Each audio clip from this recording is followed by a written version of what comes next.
এর আগের আলোচনায় কিন্তু তারা সাম্য, মানবিক মর্যাদা, সামাজিক সুবিচার এবং গণতন্ত্র এই চারটা বিষয় ধরে আলোচনা করেছে। মোটামুটি তিনটা বিষয় একমত হয়েছে অনেক দল, সেক্ষেত্রে আমাদের আপত্তি নাই। সাম্য, মানবিক মর্যাদা, সামাজিক সুবিচার, পাশাপাশি বিভিন্ন দলের আলোচনার প্রেক্ষাপটে গণতন্ত্র, ধর্মীয় স্বাধীনতা ও সম্প্রীতির বিষয়টি সংস্কার কমিশনের যে পাওয়ার ব্যালেন্সের জন্য বিশেষ করে জাতীয় সাংবিধানিক পরিষদ বা এনসিসি গঠন করা, সম্ভবত সেই বিষয়ে পর্দার আড়ালে আলোচনার সাপেক্ষে আসলে ফরম্যাট চেঞ্জ করেছে সংবিধান এই জাতীয় ঐক্যমত্য কমিশন।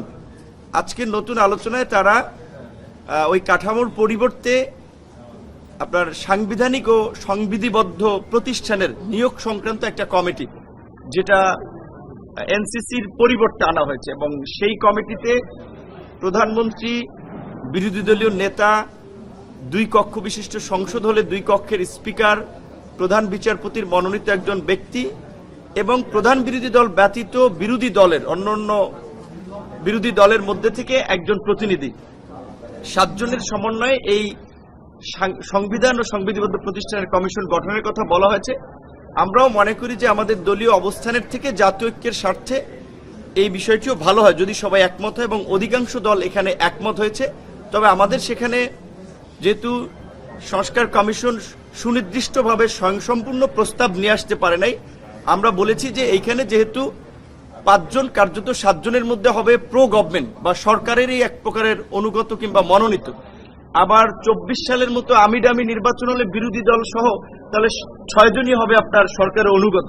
সেই জায়গা থেকে আমরা বলেছি অন্তত এই কমিটির 7 জনের পূর্ণাঙ্গ মতামতের ভিত্তিতেই এই যে সাংবিধানিক কমিশনের এবং সংবিধিবদ্ধ প্রতিষ্ঠান হিসেবে যেটা চিহ্নিত হবে তার নিয়োগটা নিশ্চিত করা হবে। সেখানে আমাদের দলের পক্ষ থেকে সুনির্দিষ্টভাবে আমরা 5 থেকে 7টি নিয়োগের কথা প্রস্তাব করেছি। 1 নম্বর নির্বাচন কমিশন, 2 নম্বরে দুর্নীতি দমন কমিশন, 3 নম্বরে পাবলিক সার্ভিসের চেয়ারম্যান থেকে শুরু করে অন্যান্য নিয়োগ, এবং মহাহিসাব নিরীক্ষক থেকে শুরু করে অ্যাটর্নি জেনারেল। আমরা 5টি পদ পয়েন্ট আউট করেছি। আমরা বলছি 5 থেকে 7টি হতে পারে।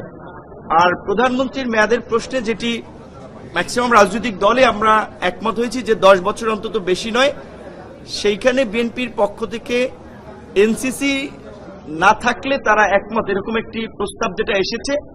আমরা মনে করি এইখানে বেশিরভাগ রাজনৈতিক দল এইটাতে আসলে একমত হবে না, কারণ প্রধানমন্ত্রীর মেয়াদ সেটা একটা ভিন্ন বিষয়। এনসিসি কিংবা এনসিসির কে যেভাবে বলা হচ্ছে যে প্রধানমন্ত্রীর ক্ষমতাকে অনেকখানি টেনে ধরা কিংবা কাটেল করা, সেই জায়গা থেকে যে জাতীয় সাংবিধানিক ও সংবিধিবদ্ধ কমিশনের নিয়োগের জন্য যে কমিটি করা হয়েছে, এনসিসি থেকে আমি মনে করি অনেক কম ক্ষমতা সম্পন্ন। কিন্তু যেই কারণে আমাদের প্রতিষ্ঠানগুলো গত আমরা 16 বছর থেকে 50 বছরে আমরা তাদের স্বকীয়তা দেখি নাই, ছোট জগন্নাথ মার্কা প্রতিষ্ঠান হয়েছে, সেটা ঠেকাতে হলে কিন্তু এই অন্তত এই সাংবিধানিক ও সংবিধিবদ্ধ প্রতিষ্ঠান নিয়োগের জন্য এই কমিটি করা জরুরি। আশা করি কমিশন হাউসের মতামতকে প্রাধান্য দিয়ে এইটার বিষয়ে একটা নেক্সট রবিবার দিনের আলোচনা ঐক্যমত পৌঁছাবে।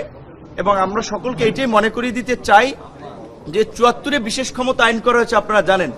কোন সরকারই কিন্তু সেইটাকে পরিবর্তন করে নাই। সব সরকার কিন্তু তাদের ক্ষমতাকে কুক্ষিগত করতে ব্যবহার করেছে। কিংবা আমরা যদি র্যাবের ফরমেশনের কথা বলি, সবচেয়ে আলোচিত সমালোচিত যেই র্যাব, গুম খুনের শিকার যেই বিরোধী দল হয়েছে, তারা কিন্তু পাওয়ারে থাকা অবস্থায় র্যাব গঠন করেছিল, আবার বিরোধী দলে তারা ভিকটিম হয়েছে। সুতরাং আজকে যদি আমরা এরকম ভাবে যে আমরা সরকার গঠনের পসিবিলিটি আছে, সুতরাং আমরা পাওয়ার এনজয় করার জন্য কিংবা সবকিছুকে নিয়ন্ত্রণ করার জন্য সংস্কারটা ঐকেন্দ্রিক চিন্তা করব, তাহলে কিন্তু ভবিষ্যতে আরো একটা গণ অভ্যুত্থানের আবার কিংবা একটা না অনেকগুলো গণ অভ্যুত্থানের আবার প্রয়োজনীয়তা দেখা দিতে পারে। আশা করি সবাই বিবেচনা করেই ভবিষ্যতে যেন আর গণ অভ্যুত্থানের প্রয়োজন না হয় এবং কোনো স্বৈরতন্ত্র কিংবা ফ্যাসিবাদ প্রতিষ্ঠিত না হয়, সেজন্যই রাষ্ট্র কাঠামোকে একটা ভারসাম্যের মধ্যে নিয়ে আসবে। ধন্যবাদ।